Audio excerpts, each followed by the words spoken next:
R&B Money. I'm in Record Plant. Right there. In the first room on the right with a guy by the name of T.I.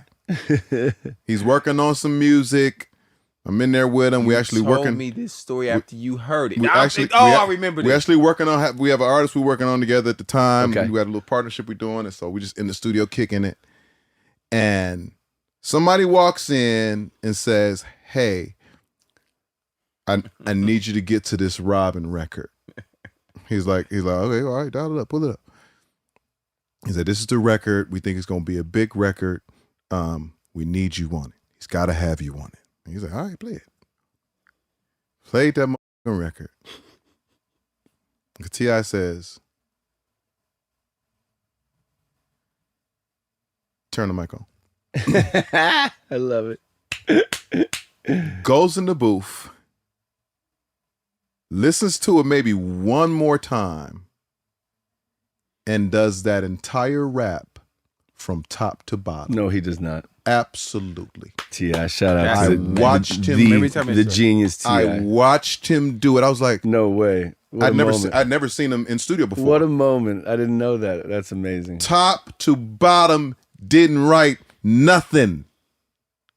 Nothing. Wow, what a He gonna talent. get this pimping. Wow. Oh, he gonna What a talent. get this. What a talent. And I looked, I said, "Oh, that's why you okay." Or T.I., yeah. That's amazing. I can't believe he just went in and dropped it like that. and I'm there and I'm like, this is going to go crazy. Yeah, Jay and Wayne did the same thing when I worked with them. Yeah, incredible how they can do that. But I remember hearing that song and knowing that nothing or no one was going to be able to stop you Yeah. when this record came out. And Man, then the video, I saw the video and I said, Everything was right. everything was right. Yeah, made all the right decisions Man, with that yeah. record. At least from the outside.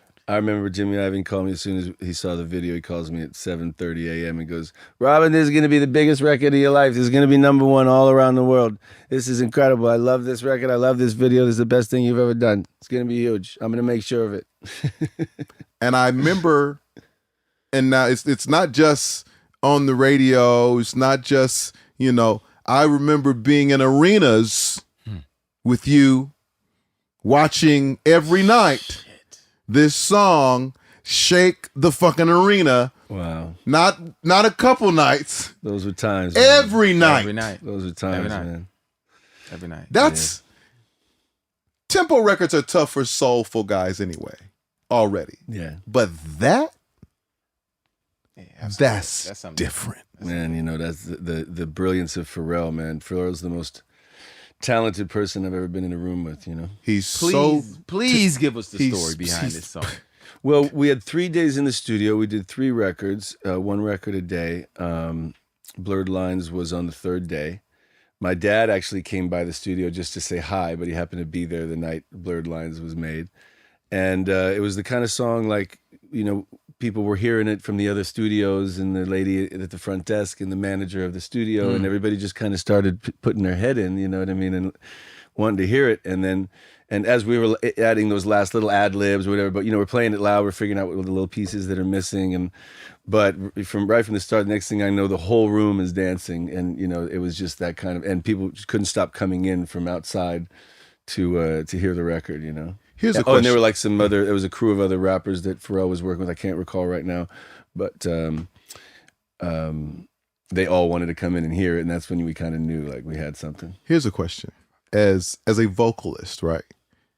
This song has so many different things stylistically that you did vocally that was different.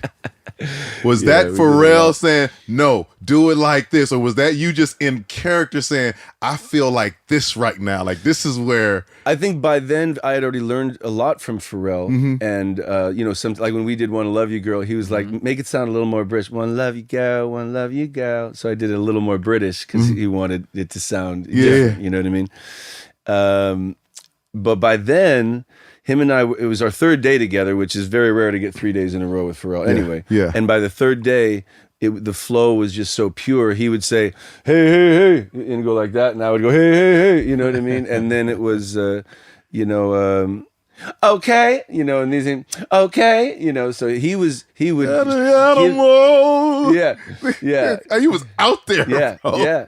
You was like on some Rick James. No, you're right, and you're right, because a lot of that is Pharrell, of course, because I just remember that just gave me the deja vu. That he went, "Animal," like that. Yeah. He kind of wanted it to be silly, you know what I mean? I do remember that, and then I remember myself wanting to scream and go, "You the hottest bitch in this place!" And that's underneath it.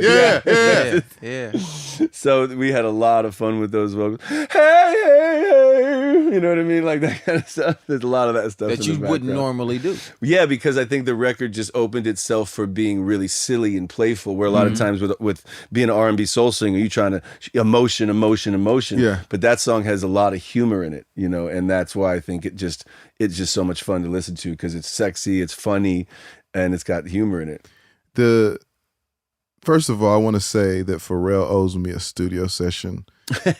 He came to me one day and said, "Man, I want to work with you," and I was like, "Well, I want to work with you." Yeah, okay. Well, I want to work with you. What about Friday? Yeah, I'm available now. I'm doing Louis Vuitton. I'm not sure if you're available. And I've never gotten my studio session with Pharrell. So if you talk to him, just tell him. Tank asked about you. Tank asked about you. Man, that man is on a different plane. I mean, what he's doing with Louis Vuitton and everything, he's evolved into all things. Absolutely. And an inspiration in all categories. Yeah. You know what I mean? Yeah. Just as a human being and a man of the community and a man of art in every facet. And he's a leader of this generation, without question. You, first of all, congratulations Thank you for very much. getting struck by lightning. Where's a couple that times. song at now? 12 million, Man. trillion Yeah, sold of all time. We did okay. Yeah, we did all right on that one. R&B Money.